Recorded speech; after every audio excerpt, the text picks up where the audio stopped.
Because then, literally, when their whole album drops, it's gonna be It's gonna be too much for me. madness. It's gonna be too much for me. Madness. I'm gonna be locked up in the crib for a week. Girl, like, But then it's like, nope, I ain't working. Don't send no search party. Right. Nothing. I need to block that day off in my calendar. Honey, period. It's like you ain't. No, you think I'm playing? I'm doing. You know, I know you ain't. July. Wait, does someone else have an album coming out? Friday. No, girl. No. Oh yeah, they're talking about Beyonce. It's not going. No. So. Hey, community. Here's what's brewing today. Abortion is a woman's right. Pride and family. And Ask Yo Aunteas, booty buddies. So get your cups ready for Minoritea Report.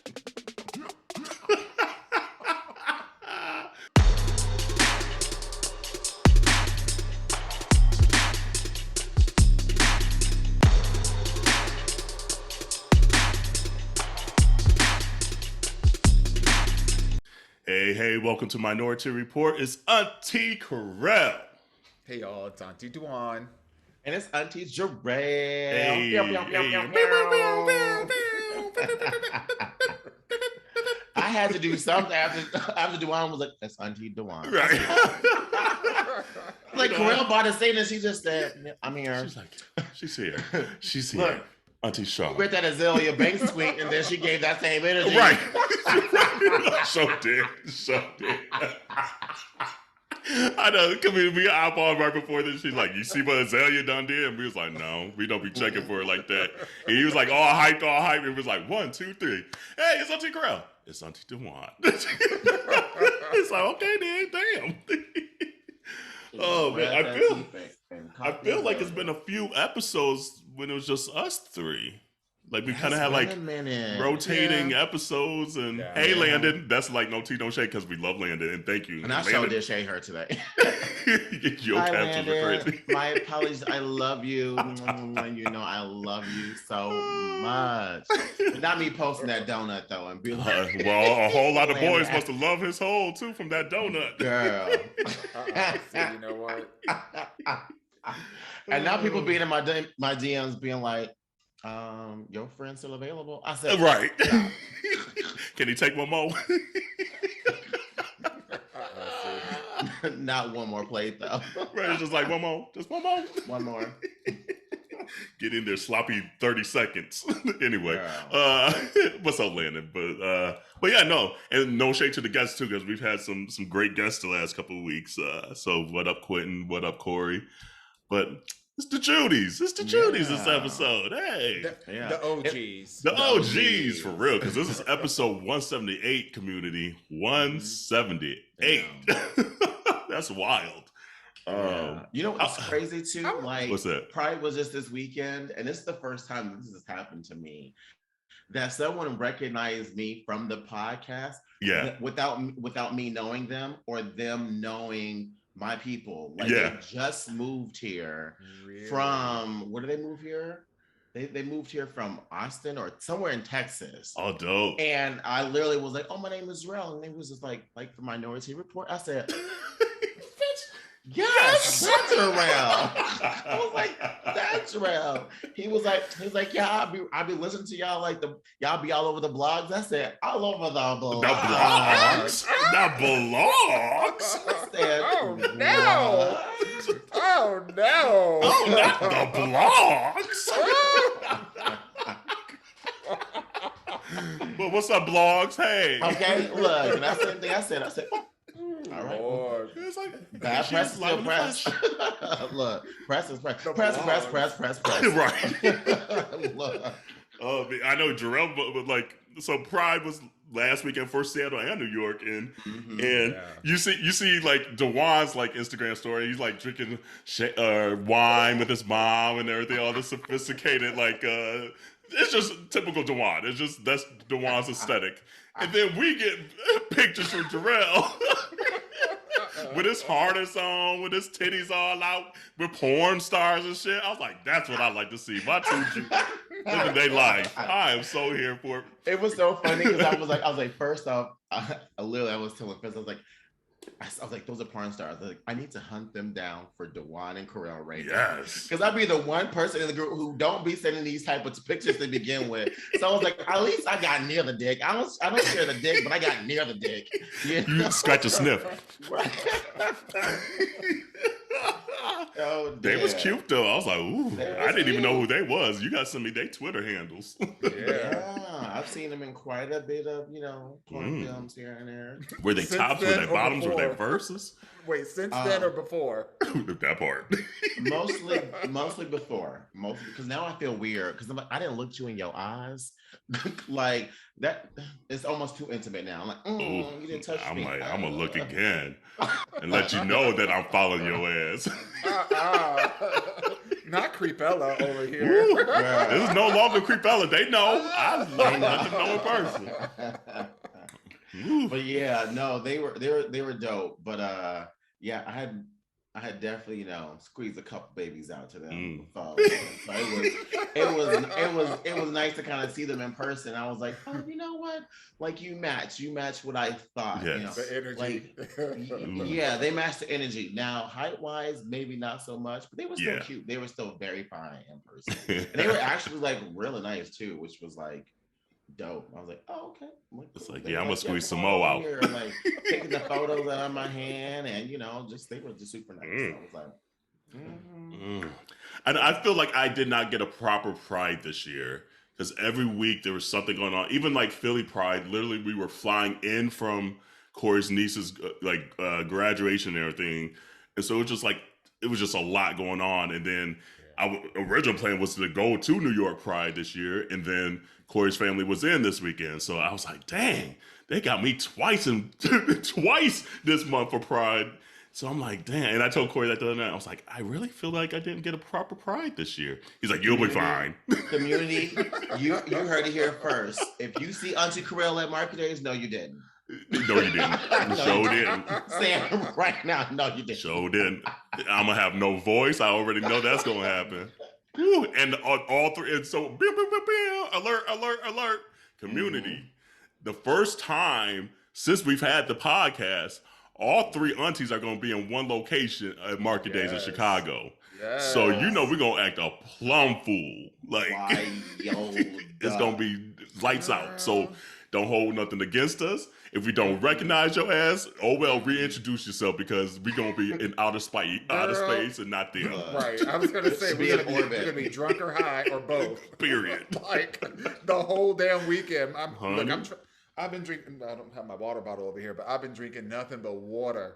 I've been trying to lubricate everything because that weekend, girl, honey, that weekend, I'm so ready. I'm so ready for this. Is the one thing that I've been so looking for. One of the things that I've been so looking forward to. Like, I obviously want to see y'all like in person, and that's just going to be so dope because literally we have not been in the same space together for 3 damn years. That's crazy. It's bonkers. Even prior to that, like it's just, even before the podcast, it's just never happened. Yeah. It's just We done had almost 180 episodes, and we haven't been in the same location. So that's diligence. So thank you, ladies, because that's diligence. Ooh, turn up, Chicago. So if you're there, holler at us.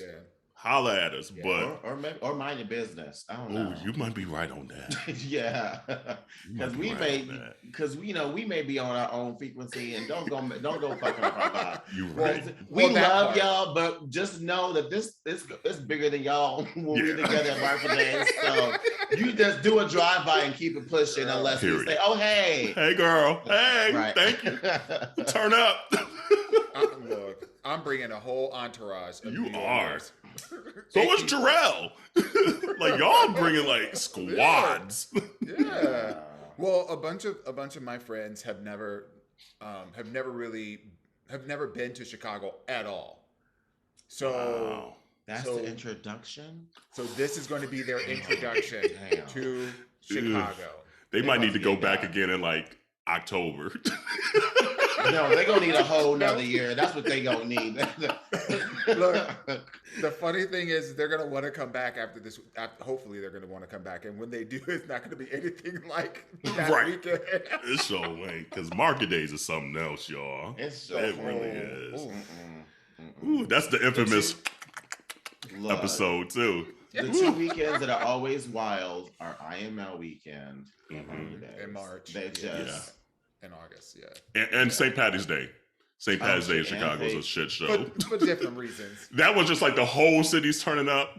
The other two are like all the gays are turning up. Yeah.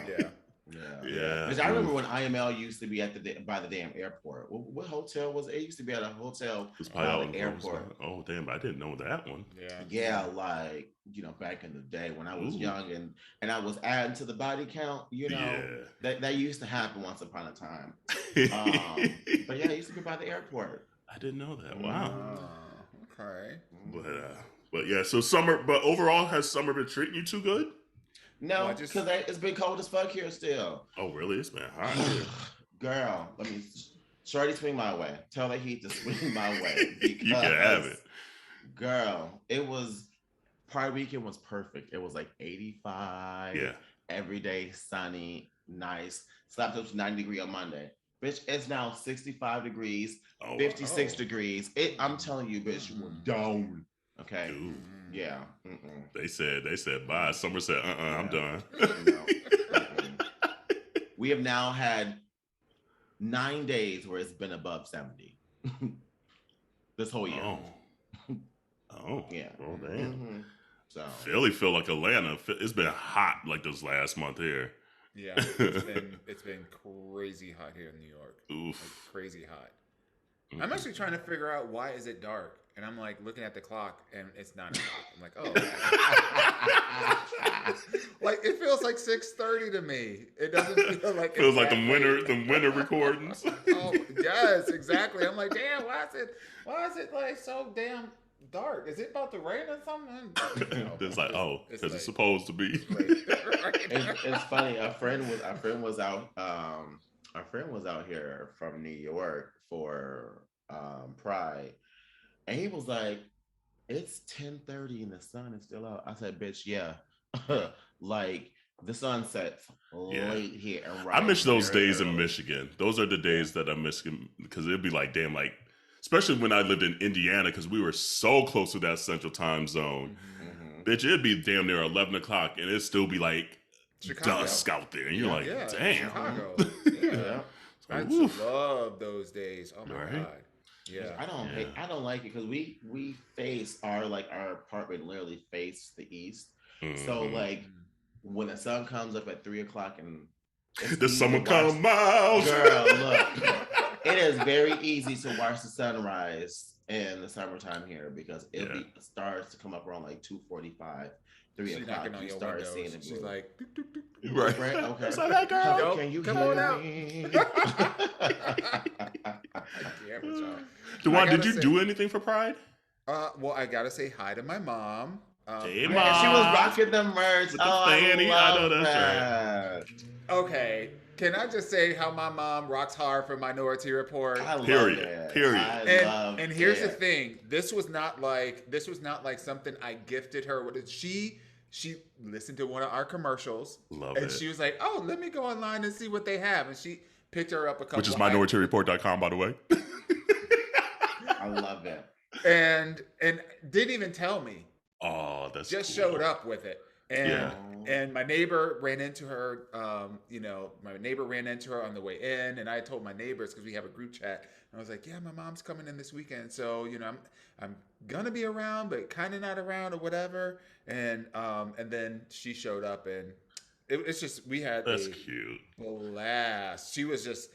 She wore that fanny pack all around. She was talking to people on the subway, telling them about Minority Report. Just like, she was just showing a lot of love. And thank you, Miss Jerrell. I love that. I'm glad my mama don't know how to work her phone or the computer like that because I have no privacy. But that's the thing that I just appreciate. Like we talk about it all the time. Like it don't cost nothing to like share, to promote. to like, like tell other people about, Minority Report. And, she was just doing it. And we had a lovely, lovely, lovely visit. She was here for 4 days. We went, so we went to a little French bistro in the West Village on Saturday for brunch.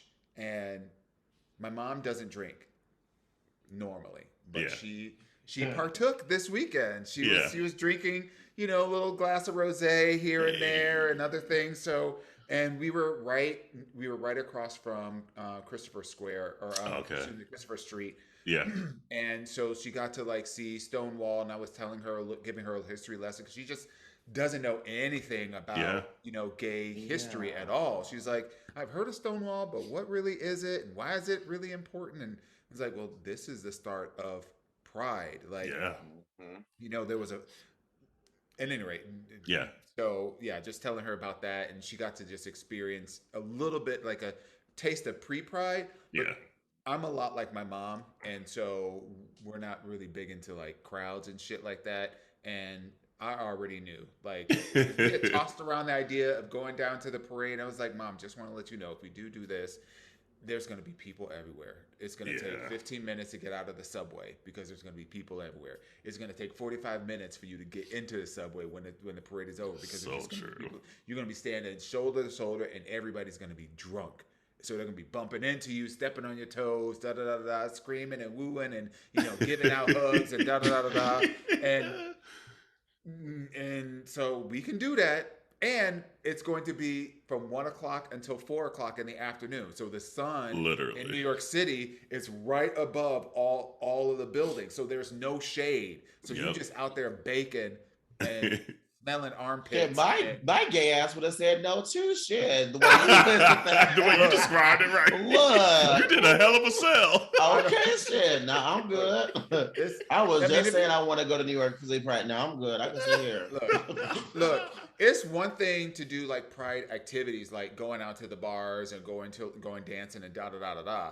It's another thing when you go to the parade. Like that to me is like, either you're an activist or you are a sadist, or you 20 years old and this is your first time experiencing this and you just want to get your life. But if you're not one of those three categories, in my opinion, you just need to have a friend that has a place along the route. Because when I went to World Pride, hey, Issa, the daddy whisperer, had a friend that had literally, and it was a bomb ass condo too. I was like, sheesh, not surprised, honey. But it was like right there along the route. I was like, okay, this is how you do Pride. Because you could go in. Like, you could go downstairs, watch it for a little bit, come back up, get you a little drink. He had little bartenders with their shirt off, and they was all muscly and everything and looking cute. And then you go back down. So I was like, that's how you do Pride. Because I agree with Dawon. It is so massive that, like, it's a shit show. And it's hard to do anything and get anywhere in that city. And don't get me wrong, it's an experience, like anything in New York. Like if you ask, like, oh, what is it like for New Year's Eve? Like, it's a fucking shit show. But if you're down for the experience and you want to have that, like, it can be a very amazing experience. But that's cool. Yeah, Miss Hawkins, she was like a no. She's like, I'm good. We can just hang out. Can we just go upstairs and hang on the rooftop? Say less. It was like, we sure can. We sure can, Ma. That's my favorite place. Right. In my own little corner, in my own little chair. But like, how about, like, so my mom Goldilocked me on this weekend. Okay, she literally Goldilocked me. So I have this sounds real old, and I'm sorry, but it is what it is. Oh my God. So I love this instant oatmeal from Trader Joe's. And so I ran out, and so I purposefully got up early on Sunday morning, got up Sunday morning, went down to Trader Joe's, which is a trek from where I live, and then just specifically to get that oatmeal, because I ran out, because I wanted oatmeal. And the night before, I asked my mom, I was like, Mom, I'm going to go get this oatmeal tomorrow. It's really good. Do you want me to make you some? And she goes, I'll try it. Code for don't make I'm me good. that shit. Right. Right. So while I was out, my mom and Adam went for a bike ride. Okay. So I get back. I'm like, okay, I'm gonna make this stuff. I'm gonna hop in the shower, and then I'm gonna eat this and then hang out with them for the rest of the day. I put it on the stove, get it going. I hop in the shower because I'm just like gonna shower real quick. And when I get out of the shower, my mom is eating my goddamn oatmeal. Now I only made enough for one, so she eating all of it. I came out of the shower with my towel, and I'm just like, hey, and I see something. She has a bowl, and I'm like, what are you? And I look over to the stove. I'm like, no, the hell you did just come in here and eat my oatmeal. And then she says to me, I don't know how Dawon knew that I was coming home and had this oatmeal hot and ready for me. I said, my baby love me. I'm like, how you gonna Goldilocks me with my damn porridge? God damn. Did she save you any? No. And then I asked her at the end, I said, well, Mom, how did you like the oatmeal? Right. She goes, I can't take it. I can't take it already. She was like, it was a little grainy.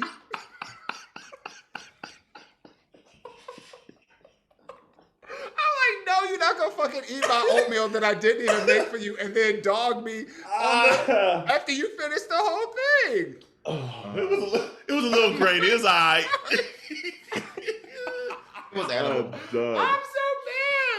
I was so mad I didn't even make anything else for myself. So I'm just starving till we go eat. Like, damn. I'm so done. Man, but I'm glad y'all had a good weekend. I did too, actually. Like Corey's family's here, so he has there's four of them, 4 nieces and nephews, 2 girls, 2 boys. They're all teenagers. One's about to go to college. One's about to be a senior. One's about to be a sophomore. One's about to be a freshman. Mm-hmm. Then the oldest, her boyfriend was here because he lives in New Jersey right now.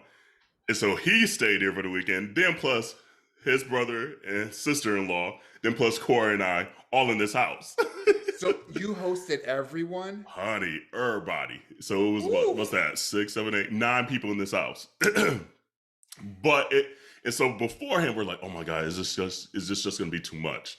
It turned out to be great. Like, it's cool because like COVID, especially for your teenage years, to not see them as frequently during those years, like they've changed so quickly in the 2-3 years. Yeah. And so to kind of see them as a little more adult, even though, I mean, they're from 18 to 14, it was 3 years from 15 to, the personalities are out. You can see the differences of where they kind of stand and what they do and don't like, and they're more vocal about it. Yeah. It was cool. And then, like, they kind of showed them Philadelphia and all that stuff. We went to the shore, not the beach. We went to the shore. Right. And so it was cool. It was cool to, like, especially because I don't know how often, especially at that age, that we're going to be able to see them all together, because once you turn 18, things just start changing. It gets harder, and it definitely harder to see all the siblings and everyone to come. And they start dating people, and exactly. And so it was hard. So it was cool. And like, that's probably the longest I've been able to spend probably with this family consistently like that. So even though over time we've butted heads on a lot of this politics and stuff like that. With the sister-in-law, that's the one you butted heads. That's the one. Because I've mentioned her over time on here. But we didn't really butt heads. I got my little pieces in because like we went and saw like Independence Hall here. It kind of did like the tourist and stuff. And so we're in there and they're talking about George Washington and how all these men started the country and this and that. And in my head, I'm just thinking, they did not want a 6'2" Carell in this building at all, And so when we were walking out, like, they were just like, oh, isn't that cool? And like, it puts in perspective, like, the history of what you kind of learned in school and this and that. And like, just like kind of overhyping it a little bit. But I was like, and so I had to get my 2 cents in. I was like, yeah, I agree. But also, they did not want someone that looked like me in this building. I was like, to be frank. And I was like, and that's a reality too, that you all need to know. Mm-hmm. And like, it's kind of, I saw the look on her face. She was like, I was like, "Oop!" I kind of took the thunder, but oh well, it's a reality. It is a 1,000% reality that they need to hear because clearly, a lot of folks that look like me is not in their bubble day in day out. Which, like, and I put on our list. I'm sure at the bottom you say what is soul food comment. So we leave Independence Hall, and this is not trying to throw the family under the bus or nothing because I adore them. So don't come for them, community, because I'm gonna come for your ass. But like, we went and got sushi. And across from the sushi restaurant was a soul food restaurant.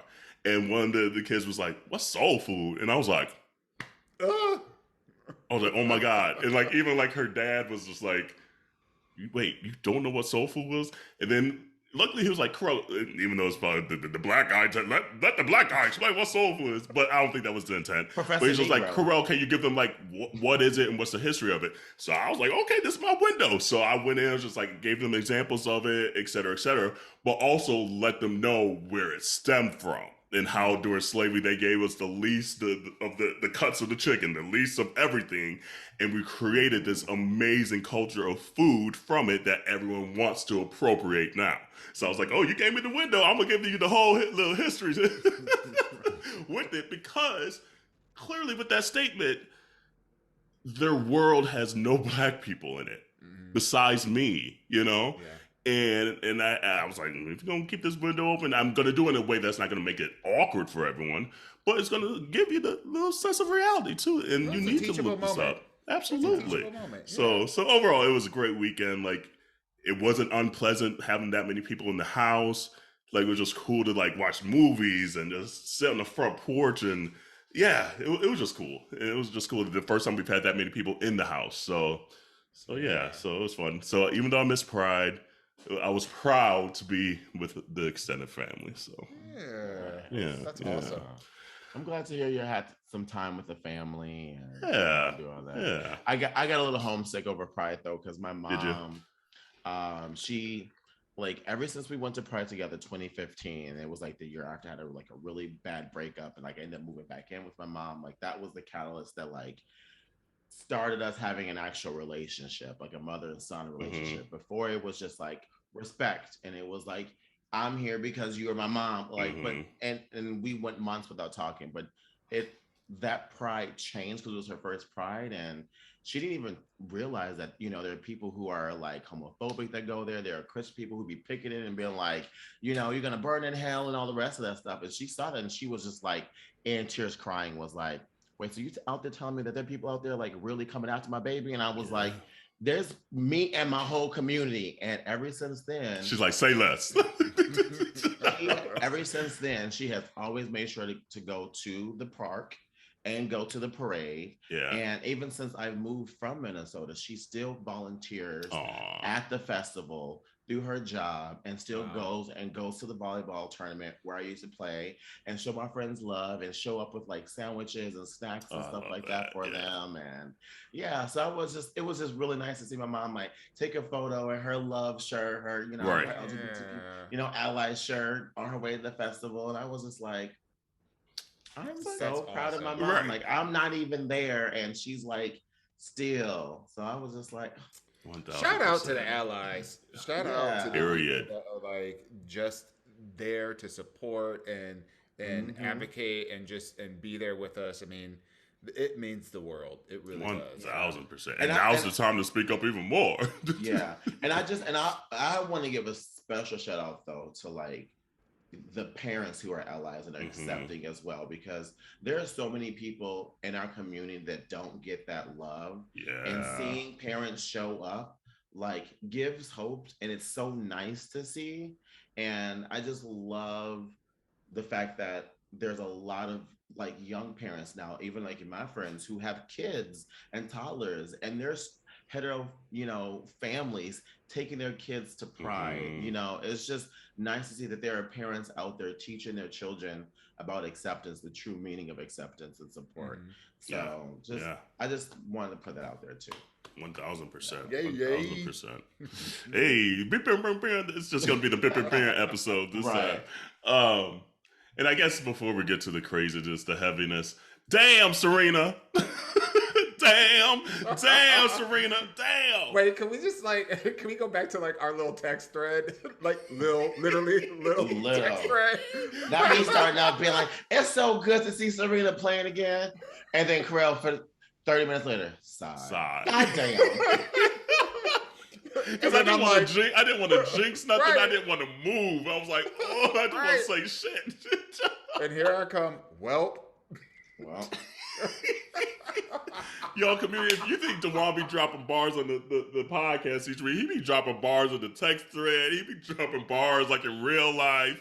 He just be saying shit. Hold on, I'm going to read it verbatim. Hold on.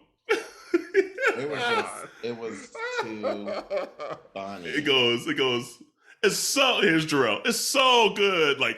5 O's. Good to see Serena playing again. Heart eyes. And that was at 2:44. Here goes Jerrell at 5:37. Sigh. And Jerrell's like, ugh. And Dawon's like, well, was fun while it lasted.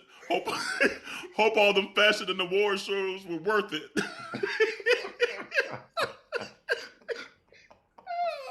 I'm like, how you be saying Serena like that?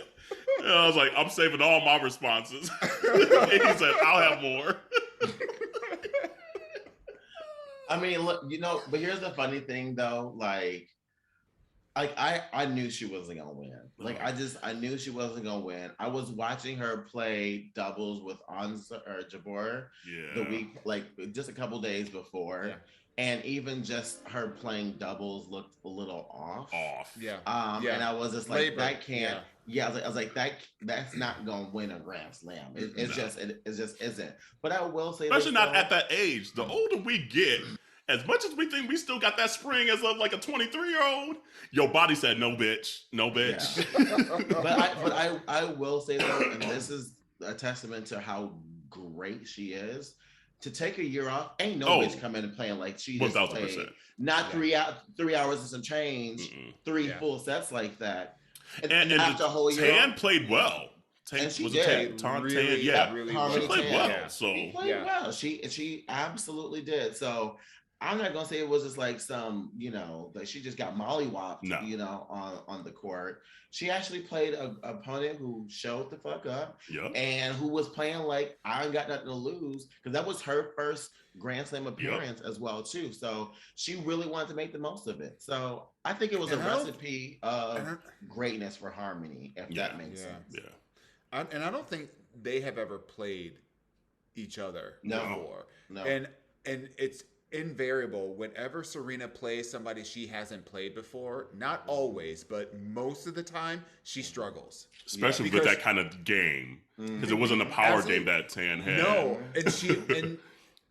I think that people have been, because so many people train watching Serena and train to play against Serena and how Serena plays, that it's a style that she's used to, because Serena can play against her own opponents playing against her. But when she's playing somebody she's never played before, it's a disaster. Yeah, they got them slices she can't catch the rhythm right. It's like she's like, ooh, this is untested waters. She said, ooh, a white refrigerator.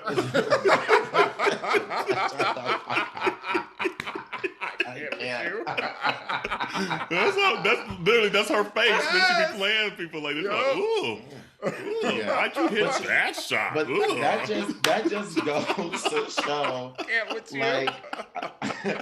like how little matches she had and how it played. Because here's the thing, Serena was going for typical Serena shots, which shows that she still got it, and she was actually moving way better than I was expecting her to move as well too.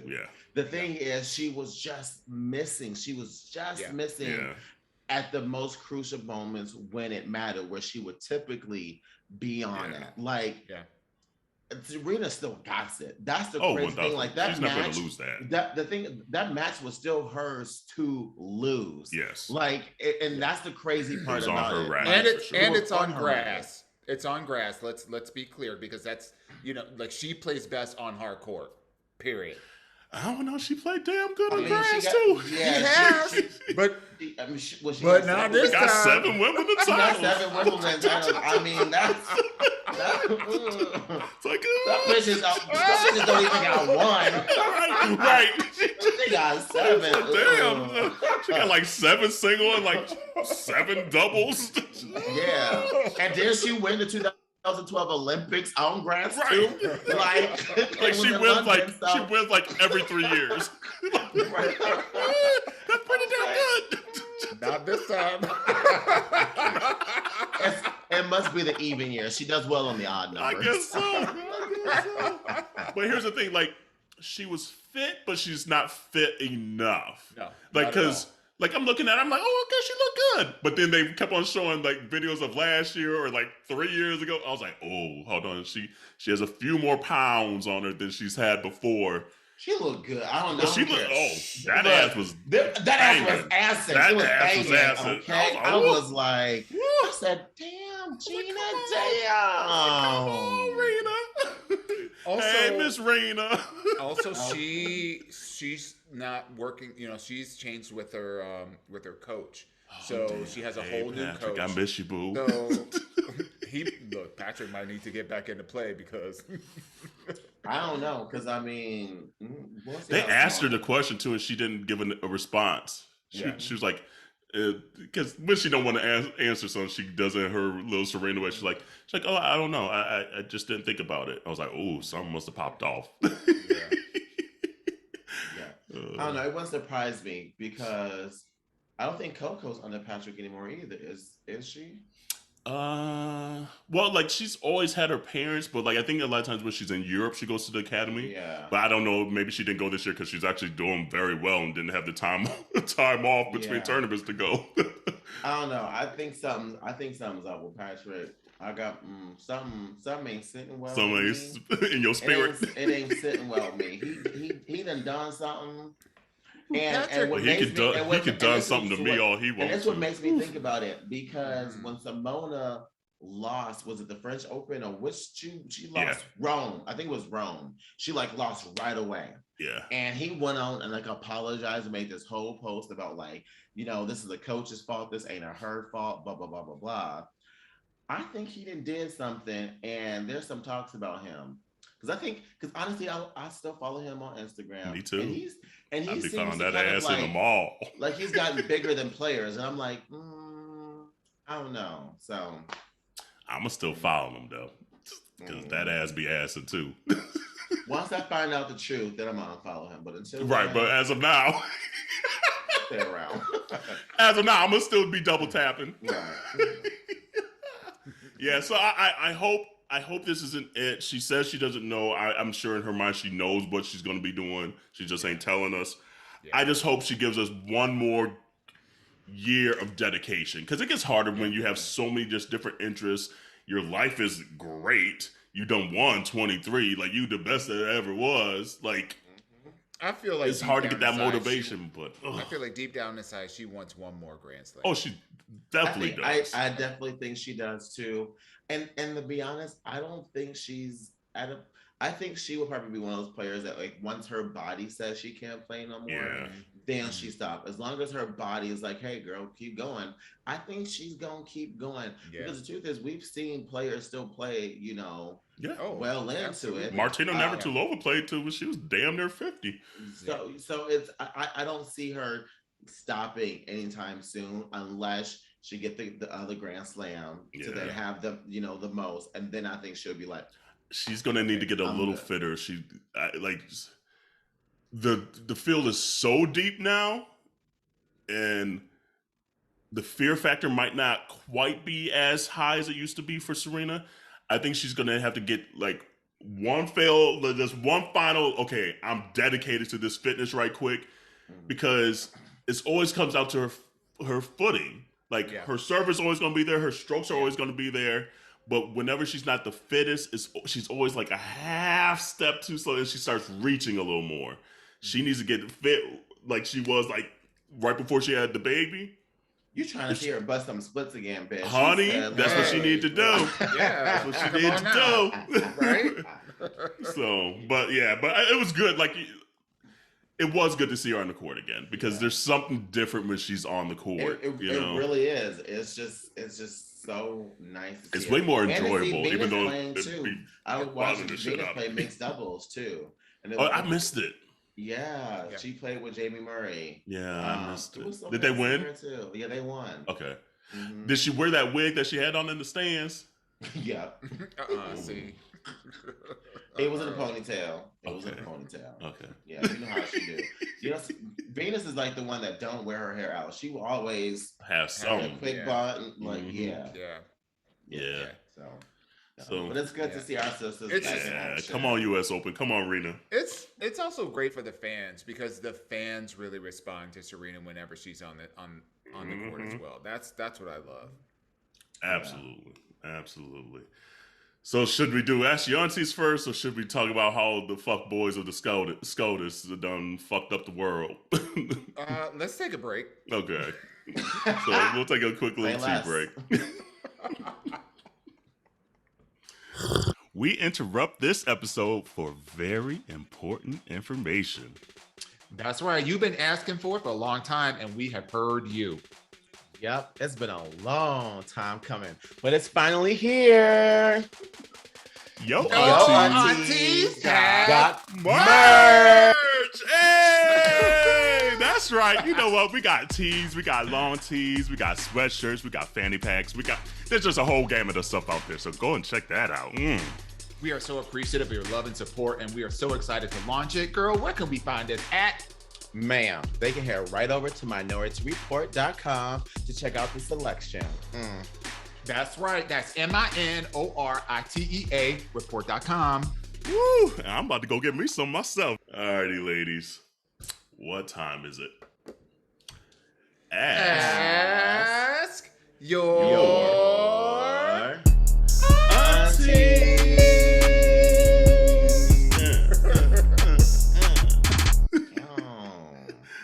Who wants to read it? I could read it. Okay. It says, "Hey aunties, I have this stainless steel toy and it rocks my world. I told my ex, just best friends now, about it when we were hanging out, and I offered to let him borrow it since they are so expensive. Kind of like a try before you buy, I guess." I should have read this before I volunteered. Oh my God. I was like, okay, go ahead, girl. I could have read it, but... Anyway, the guy I'm currently hooking up with was greatly disturbed that I let someone else use the toy. My question is, if proper sanitation takes place, is it a weird or unusual thing to do? Lend out a toy. What issues does anyone see with the practice? Remember, it's stainless steel, nothing porous. Porous. Porous. Yeah. Oh, it's poro, yeah. Nothing potpourri. Right. Poopery, nothing poopery. I mean, I get it. Like, I get it in theory. Yes, stainless steel, and it's easier to clean and things like that. So I don't think a sanitation thing in this regard would probably be an issue. But it is a little odd. It's like, hey, boo. You want to try my butt plug? You want to try my dildo? You want to try my stainless steel toy? Like, even as much as you enjoyed it, even as much as you hyped it up, it is a little weird. I wouldn't be going over to Dawon and be like, "Hey man, guess what? I got this new toy." That's because that's not her ministry. Oh, that's what this thing is? Okay. Oh, he done looked it up. Yeah. So I don't know, or even Jerrell, it is your ministry. I don't know if I'm like, hey, but I might tell you, I might be like, hey, yo, I got this new toy. You need to check it out. Here's the link. I'm not about to FedEx the toy to you. I don't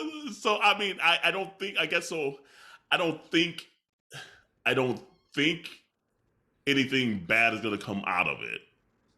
Especially since it's stainless steel. However, it might be slightly odd to just lend your toy out to willy-nilly to your friends.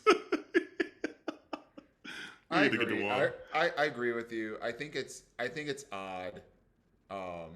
Now, I think it's odd to just like willy-nilly lend your sex toys out to anybody. I mean, that's just, whatever.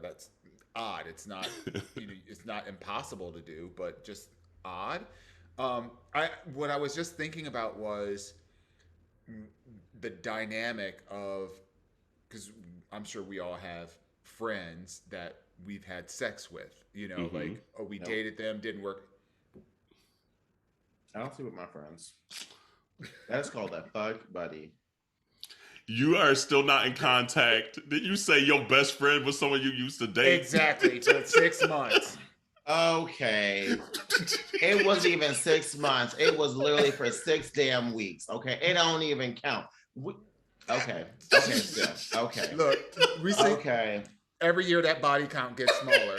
No, no, because it's only one person. It's only one person. And again, that was so long ago. I forgot we even dated. And hold on. There's another human being that we've talked outside of the podcast that you and I know each other, see each other. Yes, that we still. No, I know who this is too. Okay, but I know who this is. But that's too. not a friend. That's not a friend. That's someone I know. Oh, that's different. Okay. That ain't my friend. That's somebody I know. Okay. Okay. Yeah. So we'll say 1.5 then.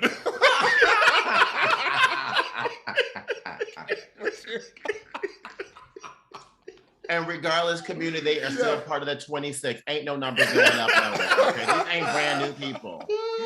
So long story short, I was just trying to put in context, like, okay, it appears that all of us have had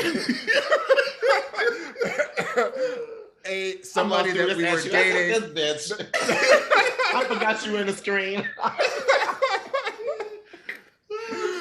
I've had somebody that we've pursued sexually or like dating wise or whatever, right, that it didn't work out for whatever reason, and we become friends, right? So a lot of us have had that. I could imagine, like, when you've seen your friend sexually, like their booty hole, their whatever, I feel like the dynamic is a little bit different than just a friend like that you haven't experienced sexual stuff with them physically.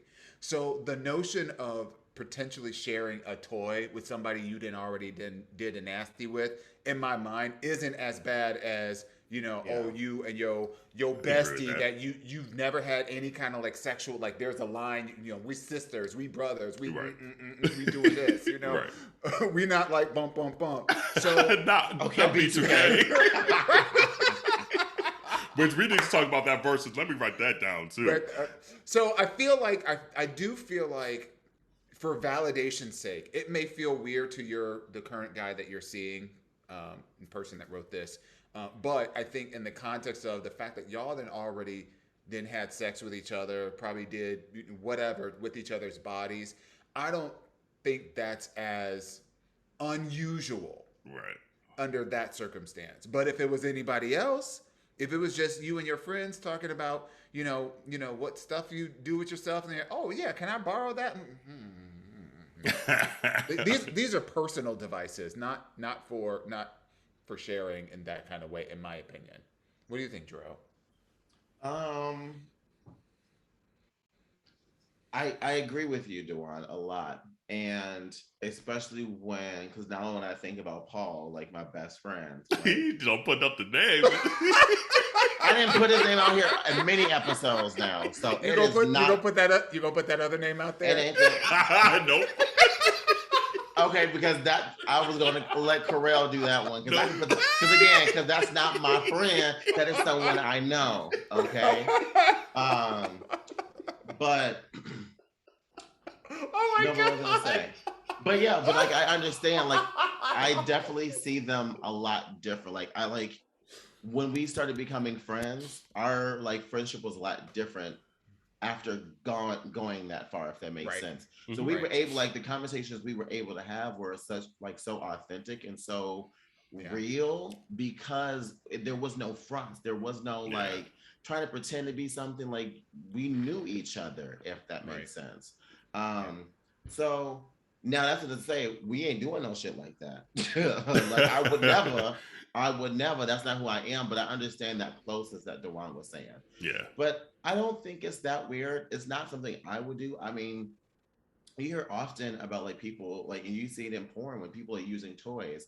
Them toys ain't brand new. Some of them toys are things that they use constantly in some scenes, depending on what studio they are in. Sometimes there are people who hook up and they hook up with people and they use the toy, their personal toys, with hookups. Like that's no different than just doing a random hookup. Actually, I would feel like that's more better than doing it with some regular person that you don't know, that you happen to be hooking up with, if that makes sense. So if you're someone who's into toys, I don't think that's something that really crosses your mind, because at the end of the day, it's the point is the pleasure. It's not who pleasure principle. It's not about the person that's using it, if that makes sense. Yeah. So and I mean, the toys are meant to be clean, so like in my head I get that. I don't think in my head I'm grossed out by it being used and things like that, because I guess I would trust my friend to clean it, I guess, and I would probably clean it before I used it on myself too. But yeah, like I just feel like it's just and maybe just in my friendships, it's just never been a conversation. Like, I mean, it's probably been a conversation, but it's not been like, hey girl, let me go get it out my drawer. Here, you can borrow it for the weekend kind of thing, right. You know? I think this is more about it being his ex than it is about the toy, if I'm being honest. Yeah. And it says like the guy I'm currently hooking up with was dealers. That he don't get no power. Why do you care? Yeah. Like y'all just hook it up to begin with. What it is, he wasn't claiming that booty hole. That's what he want, and he mad that when he do be breaking them walls down, he can't play with because you didn't loan that bitch out. So now he got to wait for that to come back. He wanted. He mad. He didn't get the loan. That part too. He's like I've been eyeing that. That's been in my car for the last month. Look. So now we sharing. We sharing. Now? That's what we doing now. Where was my sharing? You ain't sharing with me. You got two ends. No, let me stop. Next topic. I would love to be a fly on the wall when this whole conversation broke down. Because like I'm just trying to imagine like mid thrust. How did this even come out? No, like, I'm telling you, the boyfriend was looking for it in the drawer. He's like, where that toy at? Where that toy at? He's like, oh, I lent it to Troy, whatever. He's like, you lent the toy to Troy? Like, you don't be lending toys to like your ex. That's probably what it was. It was probably, like you said, more the ex issue. It's more of the X factor than the actual toy factor. Yeah. Yeah. Oh well. But come and get over it. Yeah. And then send us a toy. send the aunties a free toy. Not the one you used. I want a new one. That's a great clarification, because you knew. I want a new one. Continue to send your questions to aya@minoritetyreport.com or DM us. That was a good one. And Dawon don't put the link in the chat and everything. Thank you, boo. See, that's a good friend right there. Just send me the link. I don't need yours. I don't like those. Yeah, I don't like those either. I clicked on them. Like, they're just too hard. Like, they're just not giving. I'm more of what's the is it silicone? Like what's the more the softer ones? Yeah, that's more my vibe. Yeah, it has like a little give to it. A little give just to it, just a little bit to it. Yeah, I agree. I just got choked up. So we've been putting this off the whole episode. Obviously the whole world knows the reversal of Roe versus Wade. At this point, I don't even know honestly what to say, because the last 6 years has just been one thing after another. And this is why back in 2015 and 2016, we were fighting so hard for Hillary. And yes, people were like not feeling her, whatever your issues were. But some of us, a lot of us, because she got the popular vote, foresaw the road that this was going to take us down. Yeah. And here we are in 2022. still on this damn road and the repercussions of what happened in 2016. And now this is fucking up generations ahead of us. So that's why a lot of us are just so upset, because we foresaw it. And we tried to rally the troops. We tried to get everyone to vote. We tried. And it failed, and we just knew this was going to happen. And now there are justices in place for a lifetime. There are justices below even the Supreme Court that are out there that are next in line if we don't do our due diligence again to vote like in 2022 and beyond. It just made our lives so much harder. There's going to be so many unnecessary deaths about this. There's going to be so many unnecessary generational things that are going to come because of this decision. And this is just the tipping point. Honestly, this is just the beginning. We're going to have to do a lot of fighting for gay marriage. We're going to have to do a lot of fighting for a lot of the laws on the books that white folks, white conservatives, and Republicans don't deem are helping the white agenda. And that is scary. And it's time to lace up the boots again. And this sucks. And so women, I'm sorry. I don't have words that are going to like be good enough and big enough and grandiose enough to better the situation, but you have an ally on my end, at least, and I know the aunties as well here, to help wherever we can, to put a voice to this, to fight where we can, put money where we can, things like that, because it's going to be a long road back to what it needs to be.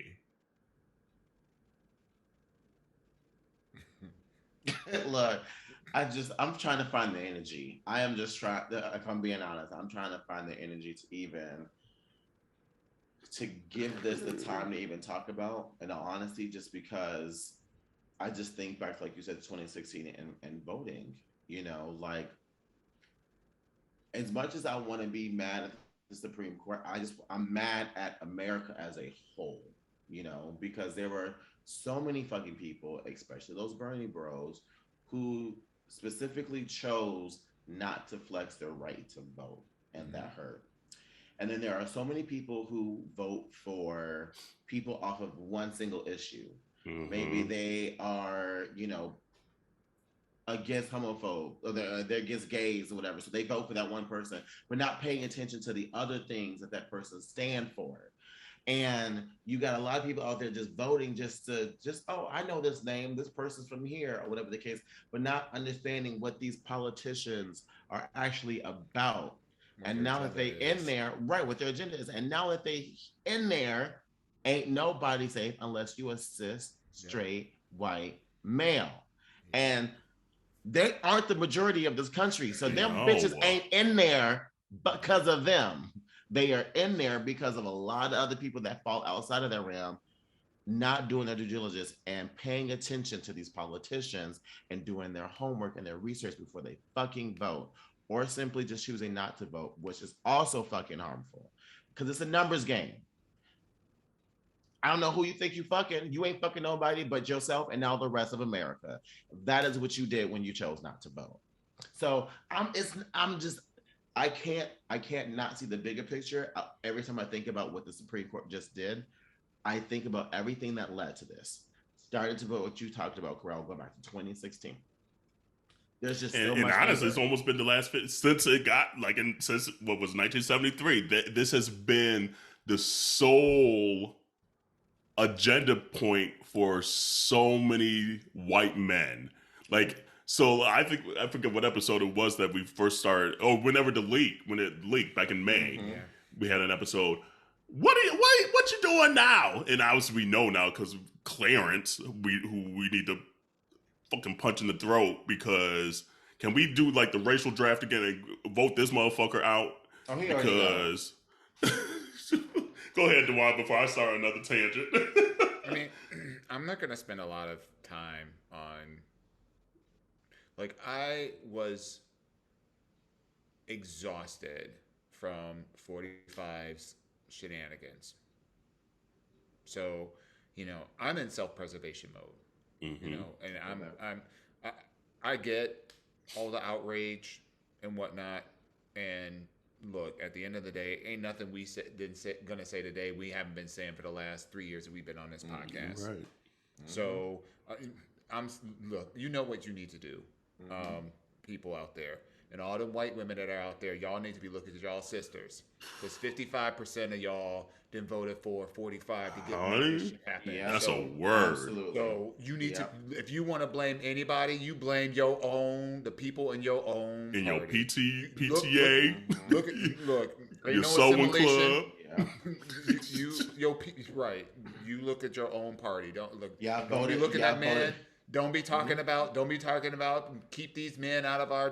No, you keep that energy for your own women that are in your own gender code, because you got yourself to blame for this. Yeah, that's what I'll say. 100%. I think 100%. the other thing, and again, not to belabor it, but the other thing that I keep thinking about is, I'm glad to see that some of the Dems are starting to wake up that this fucking bipartisan bullshit ain't getting us anywhere. And I'm really concerned about what will happen, in the presidential election. Yeah. I'm very concerned because even as, as they're going back to Biden asking questions about, well, do you have plans to kind of expand the Supreme Court and da-da-da-da-da, like he's backpedaling on all this shit. And it's like, okay, what the fuck are you in there for? Like, what is you doing? So I'm glad to see AOC, put some steps out there. Like, at this point, we need to stop playing quote unquote fair and play by the rule book that we have. Yeah. That's filibuster every guy. You don't want to get rid of the filibuster? Then Dems get out there and talk about cheese and macaroni all day long. Honey. All day long. Share all your favorite recipes. Right, exactly. Like, read through text messages. Read the whole fucking encyclopedia if you need to. Exactly. Like, at this point, it's just like this whole. I'm concerned about the Democratic Party. I am. Because every chance that we have to show, or that they have, every chance that they have to show that they are for the people, they give us Juneteenth. So, I don't know. I'm like, this whole notion of like being all outraged and whatnot. Look, the writing was on the wall. Y'all saw Hillary out there looking like this. Because the writing has been on the wall for the last 20 damn years. So, don't make no sense in getting outraged. Vote. Yeah. Right. Well, I'm gonna be outraged for the people who ain't paying attention, because we know there are plenty of motherfuckers in this country that ain't paying attention. So I'm gonna be outraged. I'm gonna be vocal, because there are ears that are not paying attention. And I just think of like my own Facebook. Like the amount of people that I saw outraged on Facebook, or let me take it back. I saw more queer folks than I saw straight folks. That part. Right. And that's something that's really scary to me, because that ability to compartmentalize, issues that are this fucking huge is scary, which means they ain't checking for it. Because they know it's not going to harm their community. It's going to harm the minority community, Black and brown communities. And that's my whole point. So I'm going to be outraged and keep speaking up, because they're in these bubbles where it don't have to be in their face. So, bitch, you invite me in your bubble through Facebook, bitch, then I'm going to be up in your bubble, bitch. That's like... we having a whole bubble bath, ho. Okay, look. Rubber ducky? Bitch, we're rubber ducky. Bitch, we the one. Mr. Bubbles? Oh, honey. And the scary thing, too, is like, please be aware that there are going to be a whole lot of clones that might not be named oh boy, because I still refuse to say his name, but are just clones of it that might not have as bad of a public image right now. Something like a DeSantis down in Florida. He's a clone. He might not just have the name of oh boy and some of the craziness of grab him by the pussy. he's a clone, and they're going to try to dress it up in these veils and things like that. Oh, he's not as bad and this and that. No. So please be aware that that's what's next. That he has opened the door. He's pulled up all the blinds. The windows are open. And all these dudes and women, white women, are flooded, and clearances are flooding in. And it might be a little disguised as something different, but they the same motherfuckers that aren't good for our country and aren't good for people that look like us and sound like us on this podcast. So when we've been talking about this the last 3 years, and the last 5 years, and the last 20 years, it's in fruition now. Get out there and vote. Get your homeboy. Get your community, because they are not checking for our community. So it's now is the time. Like we can't wait. We cannot wait at all. So anyway, Jesus. Can we talk about the BET Awards? Yes, we can. Talking about. Wait. But before we start, I do want to say congratulations to Kajaji Jackson, because she would have been sworn in tomorrow after we record. So that's one nice thing that I like. Absolutely. Hey, Kajaji. Yes. Absolutely. Let's keep the black conversation going. Right, exactly. Yes. So the BET. Fuck BET. Lil Nas X. That's owned by a whole bunch of white people. Let's talk about BET. Let me tell you, that Lil Nas X song. He was mad. Tell us why you're mad. It's a bop. I actually liked it. I was like, damn. Good. Yeah, it is good. That's a diss track. That's a that diss is a track. diss track. That's like a 1990s diss track. That's like Ether in 2000. Yeah. But so question for y'all, do you like, I'm just wondering, like, when all that broke about Lil Nas X, and but then when we saw what the show was all about, they had Billy Porter and the whole cast of Pose. Do you think that they had, I'm just trying to figure out what they did that after the fact. That's what I'm trying to wonder. And you know this because when Taraji was like, "Y'all know I couldn't do this show without representation and being dragged by the community." That was something that had to have happened, and you can also tell that it was a little thrown together by the amount of people that was around the stage when it happened as well too. Because I caught that too. I was like, damn, they still don't want to ask that goddamn bill then. I mean, it was fire. It was fire. Like I live for it. Like. Did you like Billy's pointy shoulders, by the way? I'm here for him, pushing the thing, but I didn't like it. What I maybe it was the makeup I did. I don't know. There was something just I didn't like the train.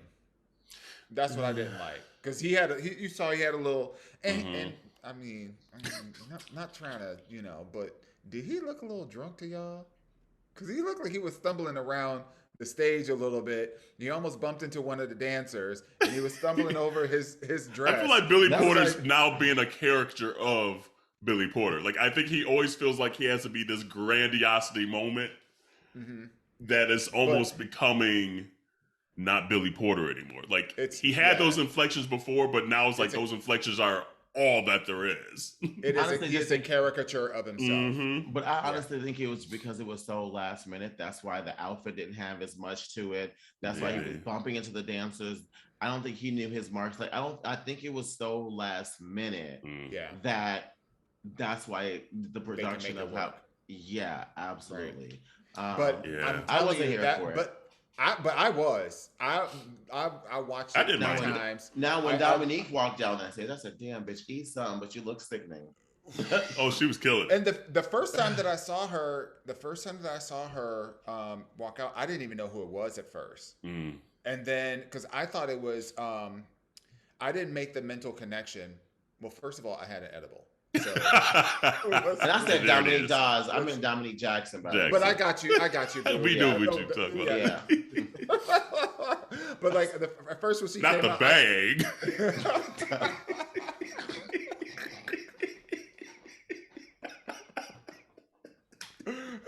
Bangs with a ponytail. Oh, yeah, that's scrunchy. Iconic curler the roller sack bang. I honestly thought when I first saw it, I thought it was Diva Devana, who is like from the ball scene, who was that little girl that, you know, had been basically model walking in the ball scene since she was like 3 years old or whatever. Yeah. That's who I thought it was. And then the second time I watched it, I was a little bit sobered up. And I was like, wait, well, this makes sense. But I live for it. I love that whole, you know, the whole like dance music, you know, intro and, you know, the making it all about kind of like pose. I had a really great conversation with my mom because my mom was like, so what's the difference between like, because we were having a conversation about pronouns and she's still trying to wrap her head around that. And, you know, and she was like, so when I see a drag queen, like the people that I see on Pose, and I was like, wait a minute. We let's break it down. Let's back it up. Because she was like trying to figure out like what do I say to them? You know, how do I call them? What pronouns? And you know, and I said whatever pronouns that they tell you to tell them, and if you don't know, then refer to them in the neutral, which is them. Yeah. But I had to explain the difference between, you know, voguing, which is more about performance and competition, and, you know, being a drag performer, which is usually you're the only person on stage and you're lip syncing to a song and or making a performance or whatever.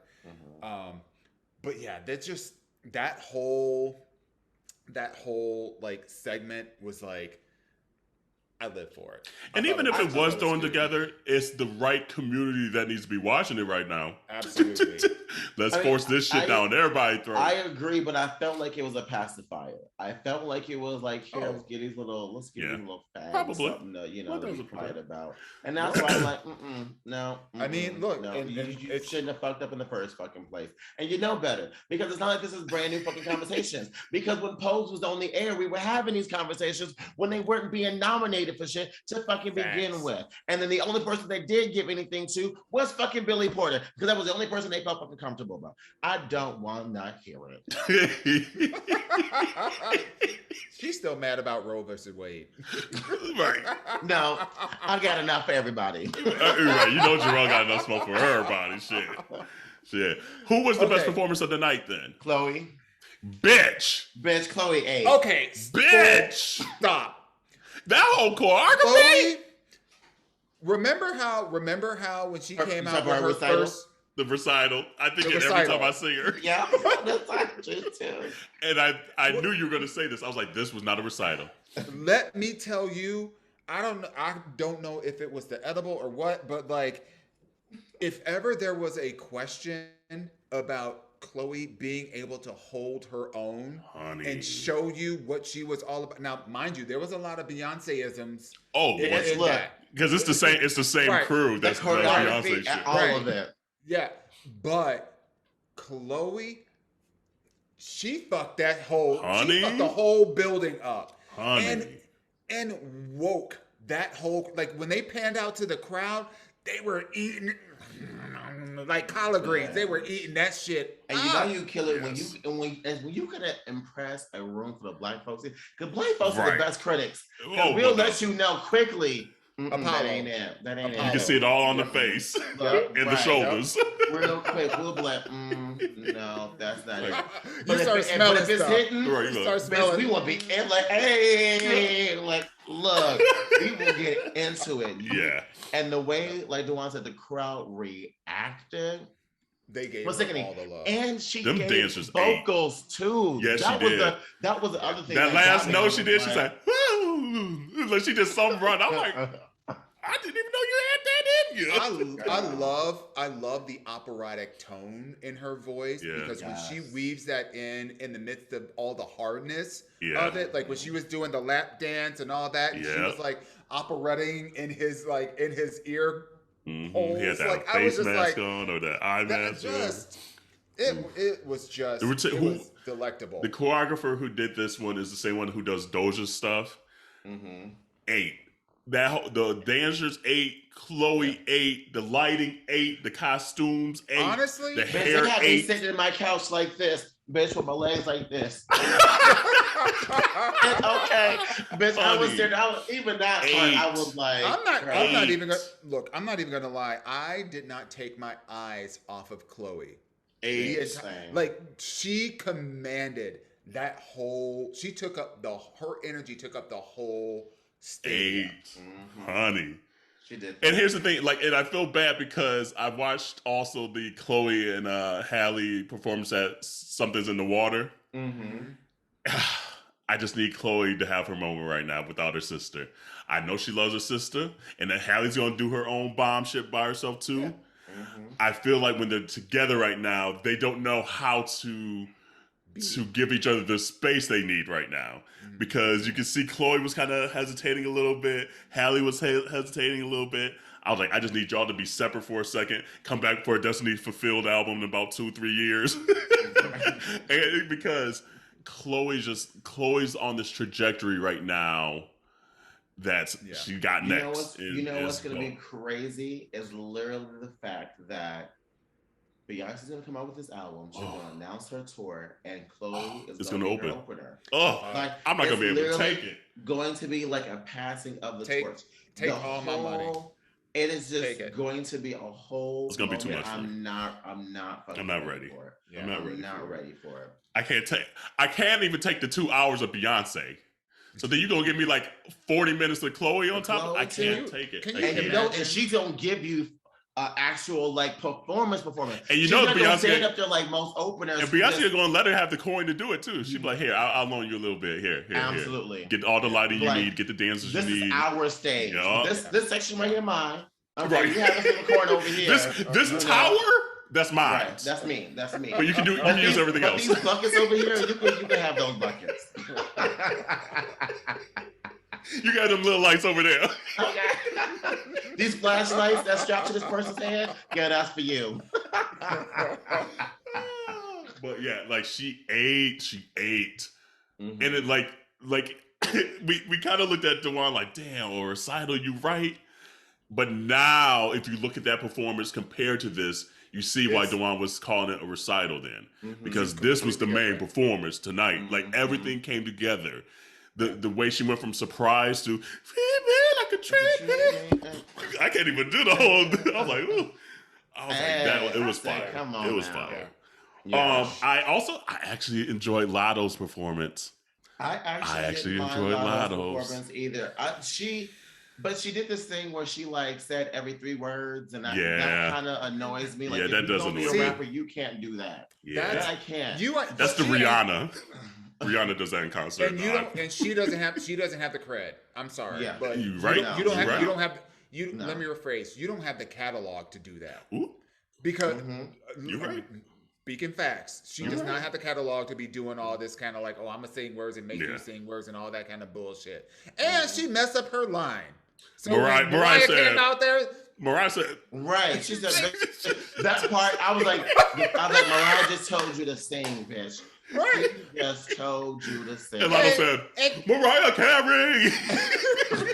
And I'm like, can Mariah work with somebody that's gonna be professional with her? Because why she always showing up to do the damn thing, and then it's already somebody else. She's We're gonna need Mariah to take 2 inches off the heels though, because she couldn't walk. Girl. She couldn't walk for shit. I was like, Mariah, you gotta at least get to the front of the stage. But look, she gave us the notes though. She did. She gave us the notes. I mean, the first half of that note, though, I was like,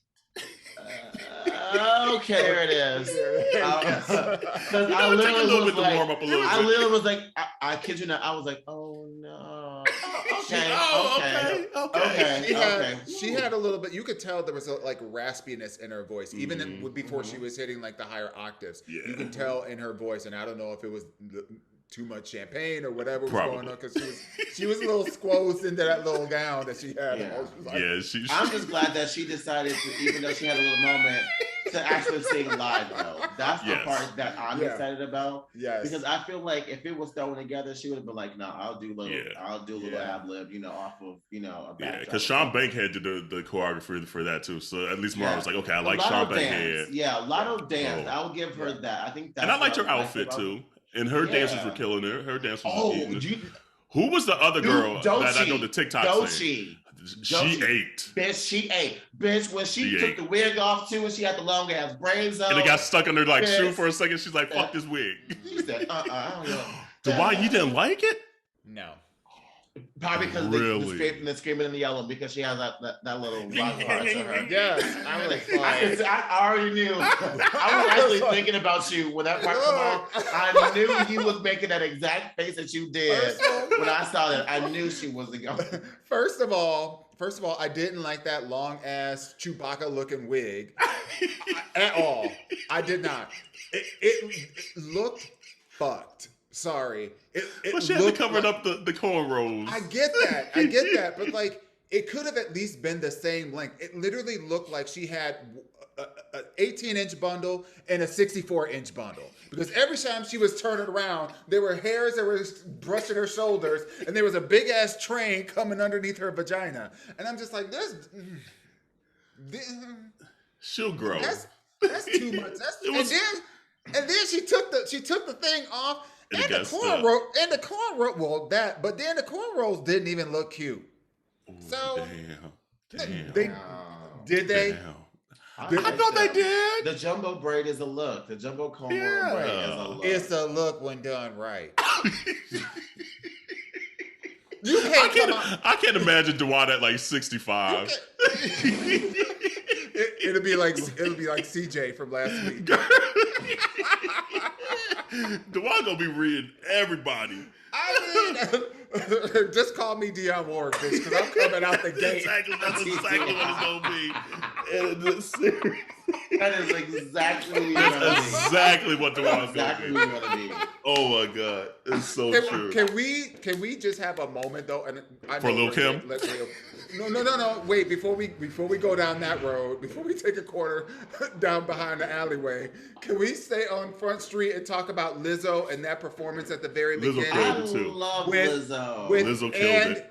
And the fact, talk about Queen of Body Positivity. Yes. The brothers the out big there. boys. Yes. They goddamn killed it. Yes, they did. They killed it. Yeah.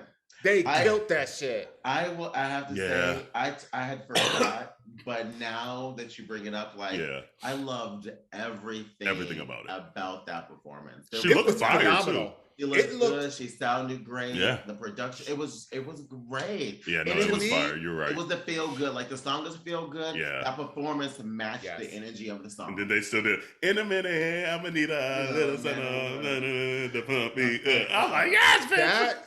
That gave me Las Vegas residency, like invested in. I would 1000% go see her in Vegas. Oh, I would do that in a heartbeat. Yeah. I was watching that performance. I was like, I need to go to a Lizzo concert. Yeah, it's hot.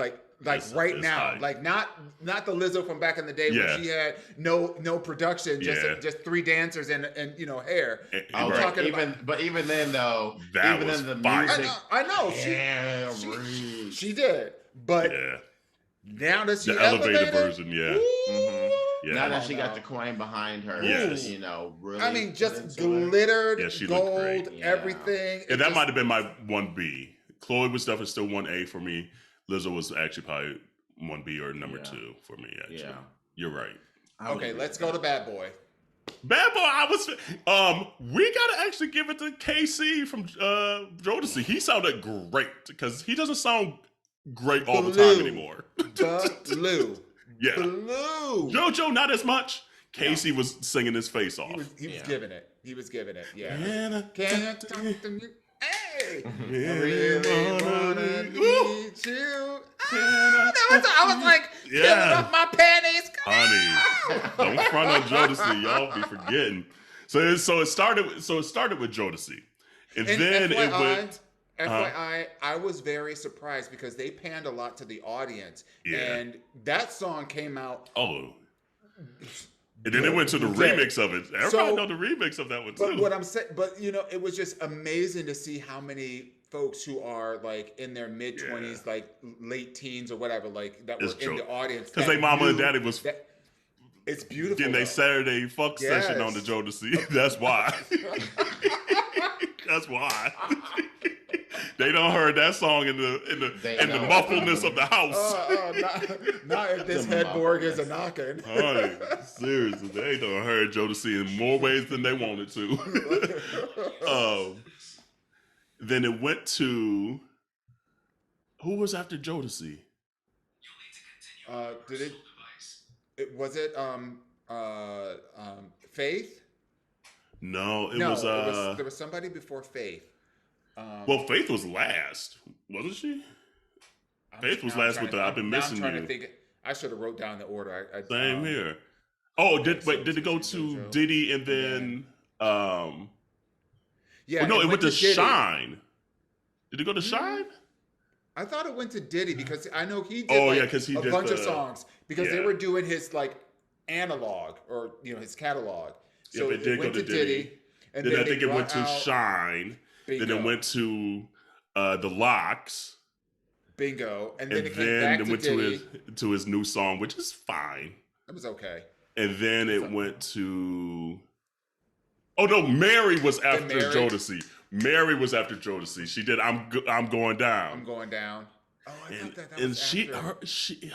She's not hitting them notes anymore. Like, I mean, Mary ain't like Mary ain't known for the best vocals on earth, but I feel like she's struggling to hit them upper notes now. She ain't struggling to eat though. Oh. I'm not. Leave Auntie Mary alone. Yeah, you ain't doing that to Auntie Mary. I'm sorry. Look, she didn't earn the right to get the first plate at every. If you don't earn the right to be Dionne Warwick, Mary don't earn the right to do what the fuck she want to do. That's right, and she does, and she did. Look, I'm not saying she looked bad. She looked good. Community go after Auntie Shar on that one, not us as a collective. Although I will say those legs did look a little cellulitis. Why are you body shaming her? I'm not body shaming. No, I'm not. I said she looked good. I can't with you this episode. If you see Jerrell and Ice face. Oh Jesus, we're gonna move on from Mary. Oh, you want to talk about Lil' Kim? That would do it. You want to talk about Lil' Kim? And them legs look like that was free range. Like you can have it. That was free range because here's the thing: like she came up.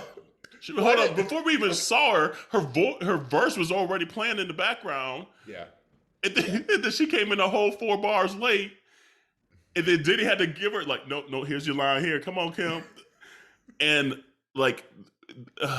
This is body number 37 or something. She looked as lost as her face. Her legs look like drumsticks. They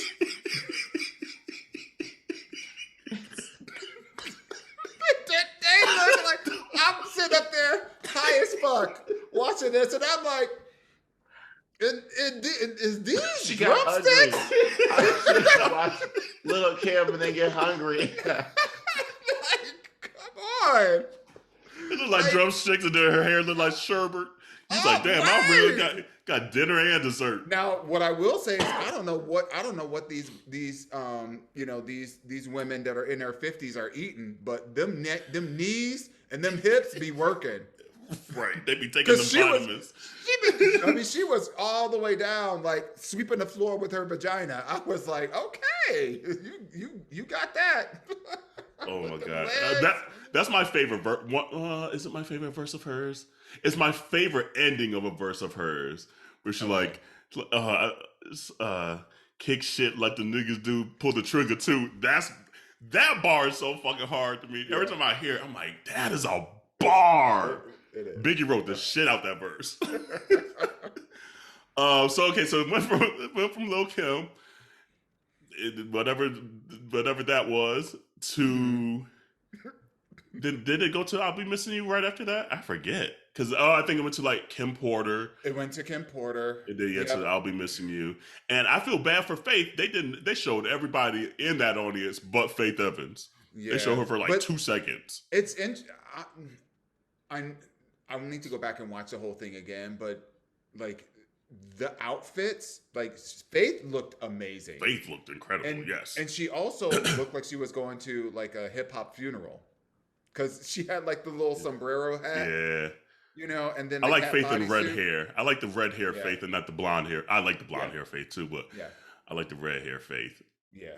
Faith be singing. That tribute was, I think, hard to watch. No shade.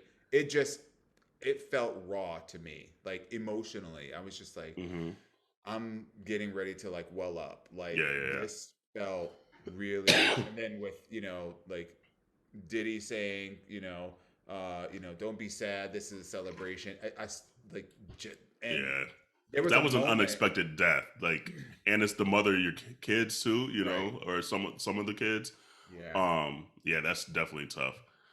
Well, I mean, like every year BET does something like that, like there's going to be a moment where it's like 20-minute salute to somebody. And obviously this year was Diddy. So, I mean, Diddy's Diddy. Like, he did it for the culture for so long. It's like so ingrained in Black culture, How is Diddy jumping around at 132 years old? Like, how is he able, like, he owned that whole stage. Like, he ran around there like... It wasn't huffing and puffing. Not at all. But that's always been Diddy, though. Diddy always had the energy. He's always been that hype, like, let's go. Like, it's true. But I guess it's just, we haven't seen that in so long. We forgot about Busta. That made me think of Busta. They did Pastor Cavassier. Or Pastor Ciroc this way. Pastor Ciroc this way. I was like, no, the Cavassier, that was where it was at. That was better. Yeah. Oh man, but overall, I guess it was a decent BET. I didn't watch a lot of the awards and the in between moments. I just caught the highlights on BET. Did you or see YouTube? I mean, did you see Janelle Monáe? Yes, I did see that. I saw that on Instagram. I love that. That bitch is so fine to me. Not bitch. I didn't mean to say it like that. But that's the term of right. It's like when you fucking it up. Like that's what you. Yeah. She is so pretty. Yeah. Her skin tone is like insane to me. And just to like switch back to Puffy for just a second, because I did watch his acceptance and the introductions, and because he was introduced by Babyface. Oh, okay. I missed that. Then also introduced Kanye. I had to skip Kanye. And then he came out, and I was literally on Mars at this point. But even in that state, I'm sitting here watching this and I'm just like, this is some next level award show bullshit. So first of all, Babyface comes out and gives almost like, he gives like a memory. He talks about a memory that he had with Sean Combs or whatever. And it felt like he was giving a toast at a wedding. You know how they talk about how two people met and, it was love at first sight, all that shit. It gave that kind of energy. Yeah, and then he brought Kanye out, who was wearing a mask, and it seemed like a breathing apparatus. And he sat there and it literally felt like performance art. Like high level, like high end performance art. But it was so bizarre and weird because he would talk almost as if he's reciting a poem. It was like bizarre. I was like, once I saw, because I didn't even know Kanye did it. Then I saw someone post something like, who gave Kanye the free reign to just stand up there and talk for like 6 minutes? And I was like, I can't watch this then if he was up there that long. It was... I'm not going to say it like you have to go see it, but it is very interesting artistically what he did. So I'll trust you that it was. And not watch it. I know. And then P. Diddy came out and he was so like hyped about the award. And then it turned into like almost like a sermon about how he's like not necessarily changing his name to Love, but he is love and everybody should love each other. And it became very kind of like cultish. And then at the very end, he's like, oh, I'm not done yet. And I'm going to donate $1 million to, I did see that clip. And like then to Howard and to like Jackson State where Deion Sanders is. Yeah, it was so, you know how like awards shows are just all made up? You know, like the awards that are given out, and most of them are all made up and manufactured and da da da da. It was just interesting because it seemed like he was genuinely honored. Okay. Like that P. Diddy was genuinely honored by this award that was given to him. You know, which was pretty interesting. Good for Diddy. I mean, I like Diddy, so it is what it is. Yeah. Well, I mean, we're an hour and a half in. We did talk about Drag Race. We haven't talked about Drag Race in the last 2 weeks. We'll save it for next week. We'll do a 3 recap, but we'll give it the proper time that it's exactly because there's some stuff that's gotten interesting the last few episodes. So, ooh, excuse me. Okay, girl. I know I'm choked up today. Since you coughing over there, you want to talk about meningitis? Yes, get your meningitis shots, especially in Florida, in the gay community. I'm glad you brought that up. I got because exactly. It's just important because there's a lot of gay men in Florida now, and they're saying it's a lot in the brown community right now, where it's spreading like wildfire. So if you haven't gotten your meningitis shot or you haven't gotten a booster since like college, now's the time to go get that booster. Monkeypox is out here. Be safe. How do you get meningitis? It's just like through pretty much anything, respiratory, like close skin contact, I was just bodily fluids. my sister had it when she was 25, and she actually had a stroke because of meningitis, and like was like paralyzed on the left side of her body, had to go through physical therapy and rehab, and said a lot of shit she wouldn't be able to do. But let me tell you, God is good. My God is so good, because you can tell that my sister had no stroke. Let me get my time okay, all right. So, but I was curious because that's you get from like kissing, sneezing, coughing, that whole bit, kissing. Yeah, it's respiratory.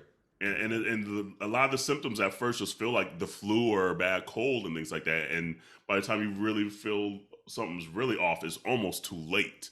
And you like got to get on antibiotics quickly, things like that. So say all that to say, get the damn booster shot, you know, and same with monkeypox. It sounds like they're going to be releasing a stockpile of smallpox vaccines. Again, it's affecting the gay community more than the straight communities right now. So don't let them turn this into a gay disease kind of conversation. It ain't. That part. But it is affecting our communities heavily right now. So be aware, be able to go get these vaccines. Like, they're free. So we'll save verses for another time too, because that Marion versus Mario was fucking hilarious. Like, that was the most fire comment section I have ever seen out of all the verses. That shit was on fire. So anyway, community, stay safe out there. Oh, I guess it's the 4th of July. Happy 4th of July. No. At least I'm off of work, so I'm going to chill out. Y'all enjoy your day off. And wash your hands, wash your legs, wash your ass. We'll see you next week. Bye everybody. We didn't talk about Brandy. Damn. Yeah, we didn't, because she ate too. Yeah. Okay. Damn. Sorry, Brandy. Sorry, Moesha. Right. Moesha. 1, 2, 3.